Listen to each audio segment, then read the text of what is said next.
Hello, hello. Magandang gabi sa lahat ng mga nagmamahal at sumusuporta kay Kisna. Magandang gabi, magandang hapon sa mandako tayo ng mundo nakakaroon. Naway, nasa mabuti tayong kalagayan lahat. Especially sa mga katulad ko, mga OFW. Sana nasa mabuti tayong kalagayan, guys. So, katatapos ng work ko is gusto ko magbigay ng mga reaction videos kasi marami ng mga activities ni Kisna na hindi ko nabigyan ng reaction videos kasi nga very busy ako. So, ngayong gabi, magbibigay na naman ako ng magandang reaction video sa mga activities ni Kisna. Yung isang reactionan ko, guys, is yung about dun sa title niya na gusto niya titigil sa kanyang vlogging. Bakit nga ba niya nasabi yon, guys? Kasi nga yung mga nangyari about sa past few weeks na mga issues. That's why parang nagkaroon na naman siya na ng na emotional sentiments sa kanyang sarili, guys. Parang naipon na, guys, lahat.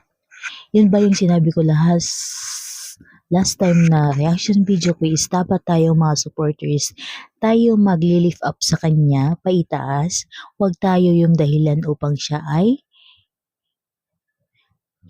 huwag tayo yung dahilan na hihilain natin siya pababa. Kasi nga, kailangan natin bantayan yung ating mga bunganga, kung magaganda ba yung sasabihin natin. Please control yung ating anger.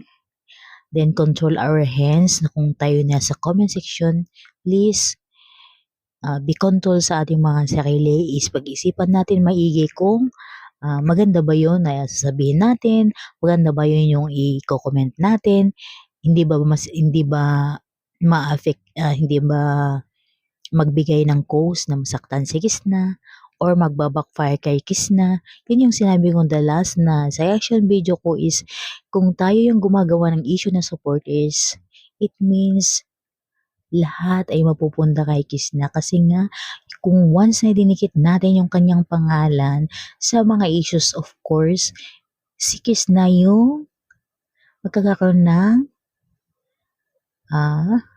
alam nyo na siya talaga yung ma-affect dun sa ating mga move na hindi dapat na gagawin sa ating mga supporters. So, kailangan natin i-control yung ating emotions. Huwag natin dagdagan yung mga pasanin ng bata kasi alam nyo naman is nasa 20s pa lang yan.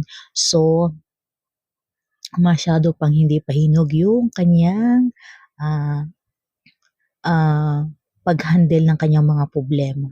So, kailangan tayo yung mga supporters, yung mga lola, matatanda na tayo.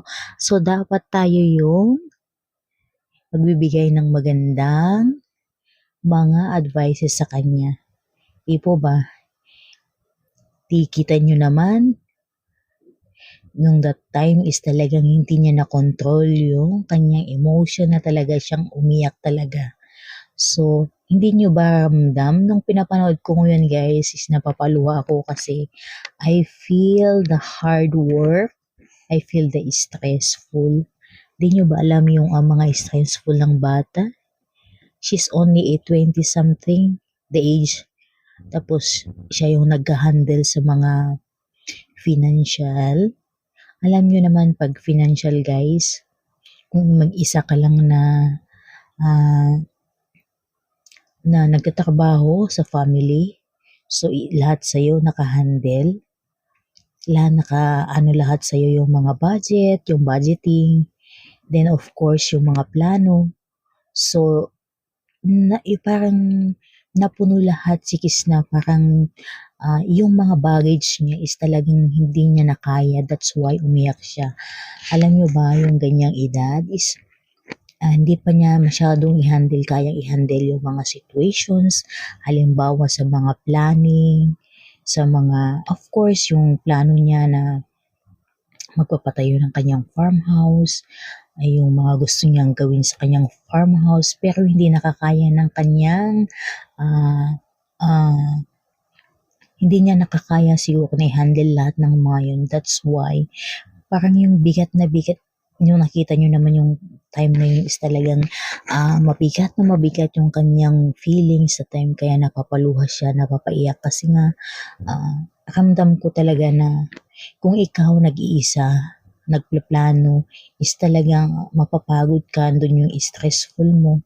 Siyempre andun yung budgeting na siya lahat yung bumibili, siya lahat yung nagpo-provide sa family. Then, meron pang mga issue, andun pa yung mga bashing, tapos parang lahat ng kanyang mga ginagawa hindi man lang nakikita or na-appreciate. That's why yung feeling niya is parang, ano ba, parang gusto ko mapag-isa yung feeling niya ganun, kaya ganun yung kanyang sinasabi. So, yung maipapayo ko sa kanya, sana every situations is meron naman siyang mama, meron naman siyang kapatid na si Ugdot. So, she must be i-share niya dapat yung kanyang mga hinaing sa kanyang mga buhay kasi mahirap yung kinikimkim mo. Kasi alam niyo yung situation na pag kinikimkim mo, sinasarili mo is hindi natin maiwasan na andun yung mga depression. Yes, kung mahina ka, tapos ah, hindi mo malayo ka din sa Panginoon na hindi mo nilapit sa Kanya, na hindi mo iniyak sa Panginoon is talagang magkakaroon ka ng depression. Kaya minsan yung mga ibang tao is akala natin is masaya sila, palatawa, pero hindi natin alam pala na andun pala yung mga depression na hindi natin nakikita, yung anxiety na hindi natin nakikita sa kanila. That's why minsan dapat kay Kisney is i-share niya sa kanyang family. So, itong latest videos niya, ulit na yung live niya kanina is, ang dami na naman mga comment section na parang pinapangunahan na naman si Kisna. Andun na naman yung mga iba na yung supporters is parang may nakita lang sila about kay Kisna. Oo, yes. Constructive criticism. Maganda yon kasi parang advising din kay Kiss na yun kasi kung nababasa niya is, ay ganito pala yung gagawin ko. Dapat pala pag mag-live ako is hindi ako nakasimangot, hindi ako ganito. Pero alam nyo ba kanina habang naka-live siya is hindi ko man maiintindihan yung mga salita nila kasi syempre yung mga Bisaya ba. Pero meron akong naiintindihan sa mga sinasabi niya na bibili na daw siya ng mga materyales para hindi baka daw magagastos yung pera. Meron akong naintindihan doon sa mga usapan nila doon sa mga tito niya. So, hindi nyo ba alam na ang hirap kayang magplano? Ang hirap magplano kung ikaw ay babae kasi hindi mo alam.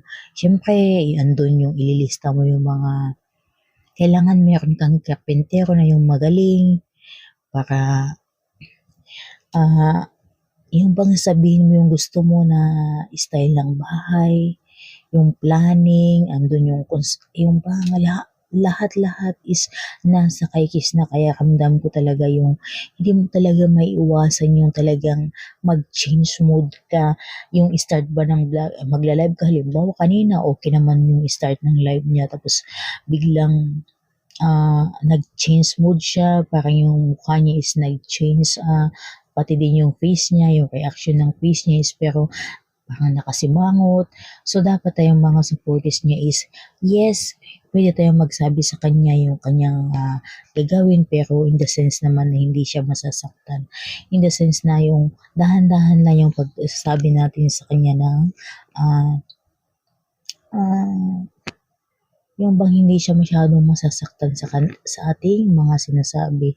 Yun lang yung aking masasabi ngayon guys. Kasi alam nyo guys, ang hirap mag-handle kung mag-isa ka lang about sa mga ganyan. Kasi ako naranasan ko din yan guys. Yung ako yung nagplano dun sa bahay namin. Tapos ayaw ko nang i-ano yun. Kasi ayaw kong balikan yung mga Pasko ba. About nila kay Kiss na. Yung ikwento ko. Yun, mahirap guys yung magplano ka kung ilan ba yung mga bakal, ilan yung mga ganito.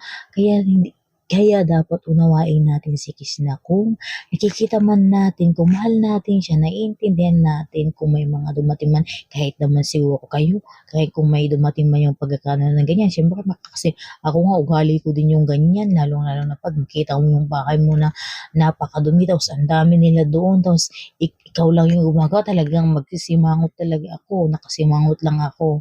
Pero nakasimangot ako, pero nagtatrabaho pa rin ako, ganyan ako. Oo, nakasimangot ako pero nagwo-work pa rin ako. Yung parang, wala, tahimik lang ako pero nakasimangot. Hindi nila ko umingi yung mukha ko. Kaganyan ako. Pero nagwo-work pa rin ako. Kaya nga lahat-lahat tayo is kailangan natin intindihin ng bawat isa. Kung mahal natin si Kins na, supportahan natin lang siya.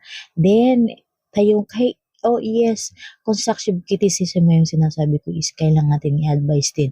Baka alam niya yung kanyang mga ginagawa. Pero yung dahan-dahan lang naman na alam natin na hindi siya masasaktan kasi baka sabihin naman sabihin na ng iba na OA, yung mga ganun ba. Yun lang yung masabi ko guys. Kailangan natin supportahan si Kiss na